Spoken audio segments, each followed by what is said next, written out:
한 주간 잘 보내셨나요? 벌써 성경대학 강의가 오늘 마지막 날입니다. 8주 동안 지루하고 재미없는 강의를 들어주신 우리 모든 성도님들께 감사를 드립니다. 오늘은 모세오경의 마지막 책인 신명기의 말씀을 우리 함께 나누어 보도록 하겠습니다. 신명기의 저자 역시 모세입니다. 신명기 책에만 해도요, 모세가 신명기를 기록했다는 주장이 40여 회 이상이 나오는 것을 볼 수 있습니다. 그리고 예수님과 신약 성경도요, 모세를 신명기의 저자로 인정하고 있습니다. 옆에 기록된 말씀을 참조하시면 도움이 될 줄로 믿습니다. 신명기의 연대를 살펴보면 주전 1405년경에 약 1개월의 기간을 다루고 있는 책입니다. 학자들은 모세가 주전 1406년 모압 평지에서 죽기 전에 이 책을 기록했다 주장합니다. 또한 신명기의 장소는요, 모압 평지에서 일어났던 일들을 기록한 책이라 할 수 있습니다. 그렇다면 신명기는 무엇을 기록하고 있는 책입니까? 첫째 주제는 기억하라입니다. 무엇을 기억하라 말씀합니까? 불순종할 때 하나님께서 선조들을 가데스 바네아에서 징계하셨던 것처럼 징계하심을 기억하라는 것입니다. 부모 세대의 잘못을 통하여 순종이 중요하다는 것을 기억하라는 것이지요. 그리고 가나안에서 번성하게 되었을 때 그 번성을 가져다 주신 분이 하나님인 것을 기억하라는 것입니다. 또한 언약의 갱신이 기록되어 있습니다. 하나님께서는 언제나 언약에 신실하신 분이시기에 그 언약이 다음 세대에도 유효하다는 것입니다. 고로 가나안을 정복해야 할 새로운 세대에게 시내산에서 하나님과 맺은 언약을 반복해서 재확인시켜줄 필요가 있었던 것입니다. 또한 신명기에는 모세와 같은 선지자라는 용어를 통하여 예수 그리스도를 예표하고 있는 것을 볼 수 있습니다. 그렇다면 신명기 말씀이 왜 기록된 것일까요? 신명기는 시내산에서 맺은 언약을 광야에서 태어난 새로운 세대와 더불어 갱신하는 내용의 기록입니다. 특히 신명기는 120세가 되어진 모세가 광야에서 태어난 다음 세대를 향하여 순종이 얼마나 중요한지를 가르쳐 주는 세 편의 고별 설교로 되어 있습니다. 그렇다면 신명기의 내용을 우리 살펴보도록 하겠습니다. 신명기는 크게 세 부분으로 나누어져 있습니다. 모세의 세 편의 설교가 기록되어져 있는데요. 첫 번째 설교는 과거를 회상하는 내용으로서 하나님께서 이스라엘에게 행하신 일이 기록되어 있습니다. 두 번째 설교는 현재의 내용을 담고 있는데 하나님께서 이스라엘에게 기대하시는 것이 무엇인지가 기록되어 있습니다. 마지막으로 세 번째 설교는요, 미래의 내용을 담고 있는데 앞으로 하나님께서 행하실 일에 대해서 기록하고 있다 할 수 있습니다. 먼저 첫 번째 설교 내용을 살펴보도록 하겠습니다. 1장 1절로 5절까지의 말씀은 시내산 언약의 전문에 기록되어 있고요. 6절로 18절 말씀까지는 시내산에서 가데스 바네아까지의 여정이 기록되어 있습니다. 이들은 가데스 바네아에 도착해서 가나안 땅에 정탐꾼을 보내게 되어지는데 신명기 말씀에 의하면 이스라엘 백성들이 먼저 모세에게 가나안 땅에 정탐꾼을 보낼 것을 요청했음이 기록되어 있습니다. 이때 정탐꾼들의 고백, 우리가 지난주에 나누었던 것처럼 그들의 불신앙을 고백하고 있었죠. 자신들이 메뚜기와 같이 보이니 절대로 아낙 자손을 이길 수 없다는 것입니다. 이에 대하여 하나님께서는 이스라엘을 심판하시겠다 말씀하셨고요. 그들은 광야에서 40년을 보내야 될 그와 같은 말씀을 하셨습니다. 이스라엘 백성들 그제서야 정신을 차리고 가나안 사람들과 싸우기 위하여 올라갔지만 결국에는 패배하고 말았습니다. 이스라엘 백성들은 가데스 바네아에서 반역했던 이와 같은 일로 인해서 38년 동안이나 사해 남쪽에 있던 세일산 주위를 떠도는 벌을 받게 되었습니다. 이스라엘 백성들은 이 기간 동안에 아모리 왕 시온을 정복하였고 바산 옥을 정복하였어요. 그리고 이 땅을 르우벤과 갓, 므낫세 반 지파에게 분배하여 주었습니다.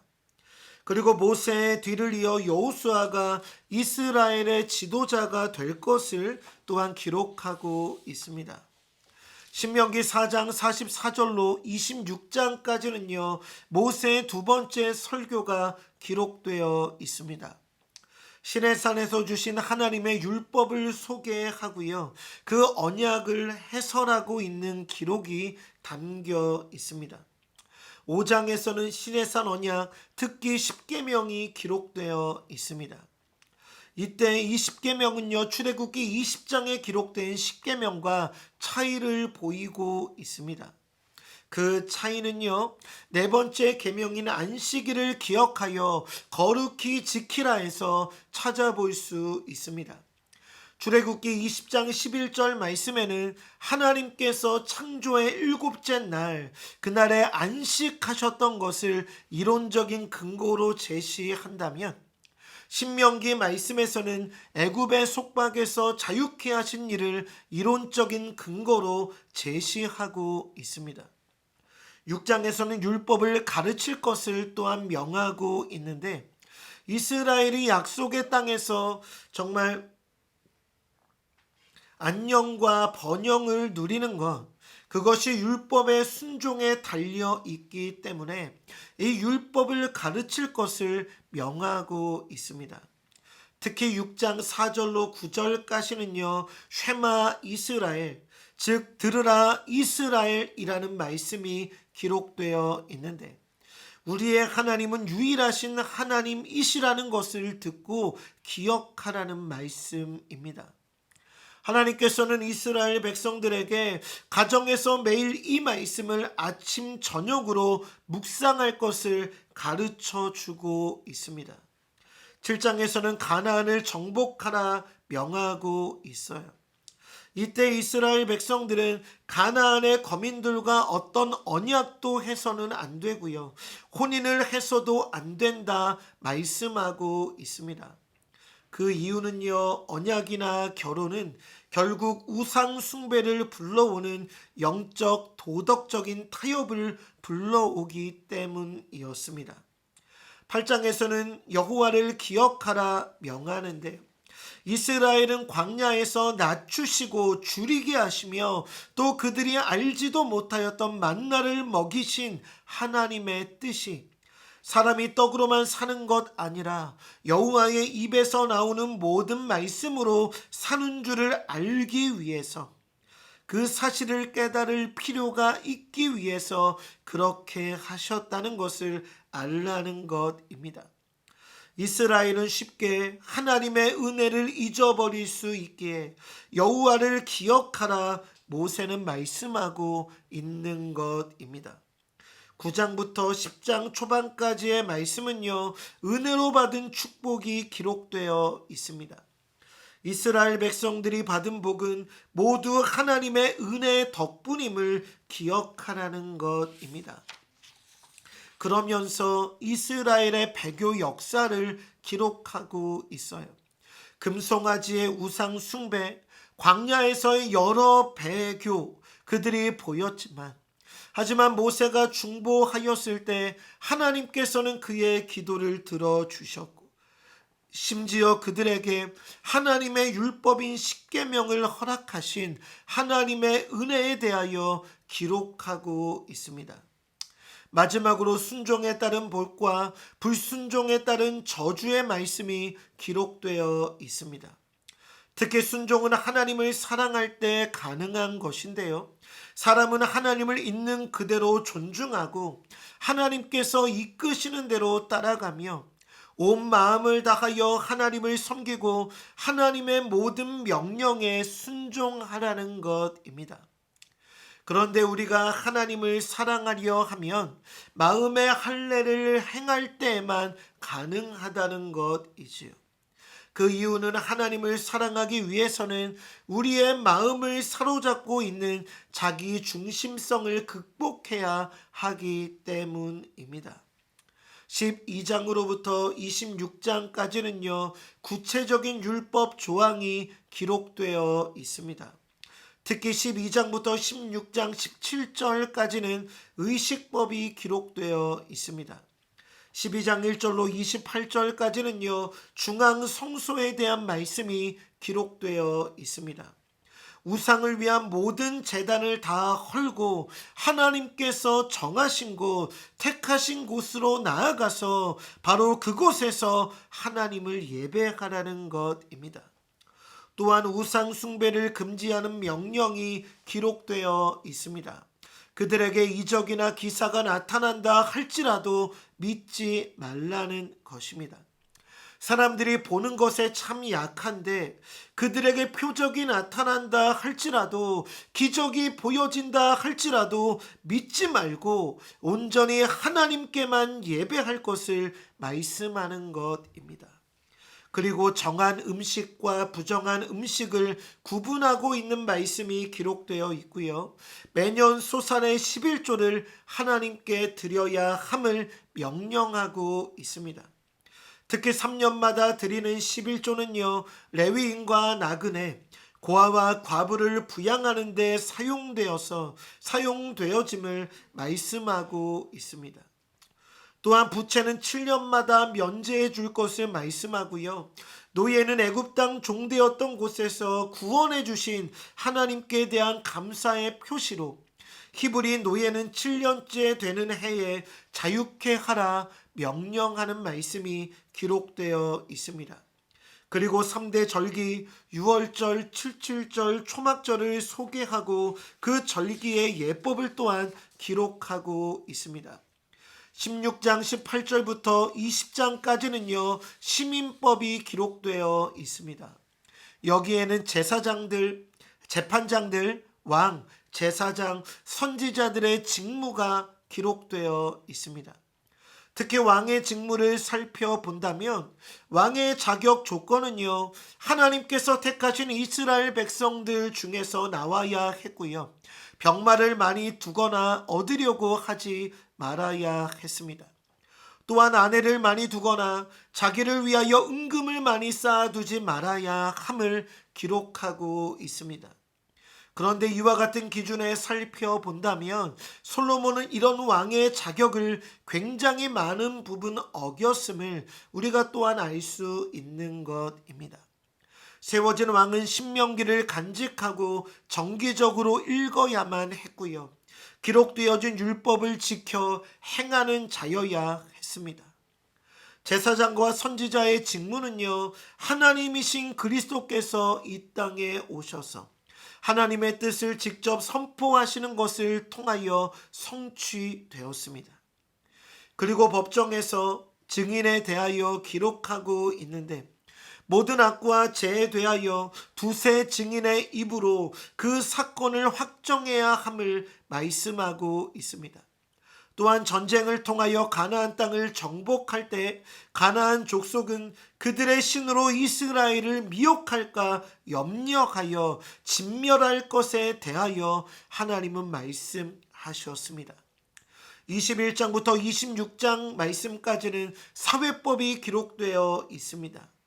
이 부분을 통하여 우리는 하나님께서 한 맺힌 사람들에 대하여 깊은 관심을 가지고 계심을 알 수 있습니다. 누가 죽였는지도 알지 못하고 죽임을 당한 사람, 여자로서 다른 민족의 포로가 되어진 사람, 장자이면서도 아버지의 사랑을 받지 못한 아들과 그 어머니, 그리고 마지막으로 패역한 아들을 둔 부모, 이들 모두는 한결같이 가슴에 응어리를 가진 사람들입니다. 하나님은 약자를 돌보시며 사랑하시는 그 마음을 통하여 그들의 마음에 더 큰 아픔이 생기지 않도록 여러 가지 제도를 만들며 세우신 것입니다. 27장에서 34장까지는요, 모세의 세 번째 설교 말씀, 하나님께서 행하실 일이 기록되어 있습니다. 27장부터 28장까지는요, 언약의 비준이 기록되어 있습니다.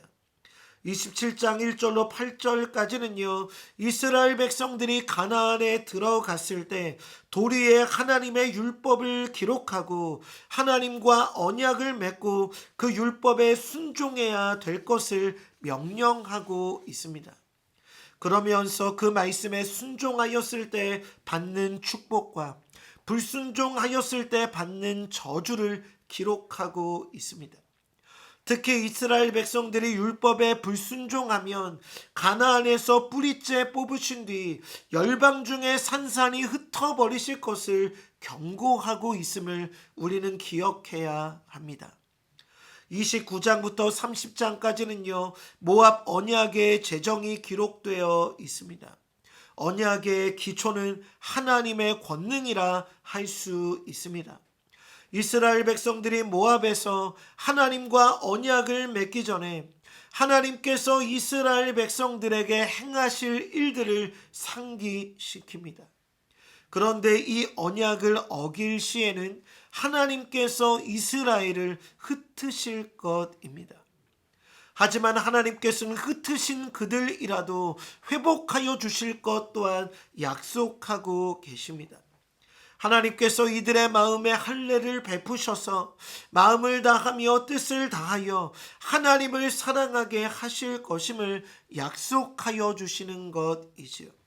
31장부터 34장까지는 언약의 중재자가 모세에서 여호수아로 바뀌는 것을 볼 수 있습니다. 이를 통하여 모세는 이스라엘 백성들을 떠나게 되어지지만 하나님께서는 언제나 이스라엘과 함께 하실 것을 말씀하고 있습니다. 그리고 레위인과 제사장들에게 매 7년마다 초막절 절기에 백성들에게 율법을 낭독하여 들려줄 것을 명령하고 있습니다. 하지만 모세의 걱정대로 모세가 죽은 뒤로부터 요시야가 왕에 오를 때까지 이스라엘은 조금씩 우상을 섬기는 풍속과 신앙에 빠져들게 되었습니다. 그 결과 하나님의 율법책은 여러 해 동안 방치된 상태로 있었어요. 요시야 왕이 유다를 다스리던 주전 622년에서야 이 율법책이 다시 발견되었음을 성경은 우리에게 말씀하고 있는 것입니다. 신명기의 마지막 부분에는 모세의 죽음이 기록되어 있습니다. 모세는 느보산에 올라갈 것을 명령받았어요. 그는 느보산에 올라 이스라엘의 지파들을 축복하였습니다. 그리고 약속의 땅을 바라보고 거기서 죽어요. 유다 전승에 의하면 여호수아가 모세의 죽음이 기록된 신명기 34장을 기록했을 것이다 말하기도 합니다. 모세의 죽음에는 여러 특징이 있는데요. 첫째로 아무도 그가 매장된 곳을 모른다는 것입니다. 성지 순례를 가서 느보산에 올라가면 거기에 모세의 묘가 있습니다. 그런데 이것은 가짜입니다. 모세가 죽었다는 것을 형상화하기 위해서 보여주기 위해 만들어 놓은 것입니다. 그의 매장된 곳은 아무도 모릅니다. 모세는 하나님께서 직접 땅에 묻은 유일한 사람이었습니다. 그런데 모세가 가나안 땅에 들어가지 못한 건 실패가 아니었어요. 많은 사람들은 가나안을 천국이다라고 말하며 모세가 가나안에 들어가지 못했기에 그의 삶이 실패했다 주장하기도 합니다. 하지만 그렇지 않아요. 그는 천국에 올라갔습니다. 어디에서 알 수 있습니까? 예수님의 변화산 사건에 보면 예수님께서 모세와 엘리야와 함께 말씀을 나누고 있는 것을 볼 수 있습니다. 모세는 그곳에서 엘리야와 예수님과 함께 진정한 출애굽, 즉 예수님의 죽음과 부활에 대해서 이야기했다 성경은 증언하고 있는 것입니다. 여기까지 우리는 모세 오경에 대해서 살펴보았습니다. 앞으로 우리가 모세 오경을 읽을 때 조금이나마 도움이 되셨기를 바랍니다. 이 시간을 통하여 조금이나마 성경 말씀에 흥미를 가지셨기를 바라고요. 8주 동안 너무너무 수고하신 여러분들을 격려합니다. 앞으로 교회에서 더욱더 자주 뵙도록 하겠습니다. 언제나 가정이 하나님의 평안함으로 가득하기를 바랍니다. 평안하십시오. 샬롬.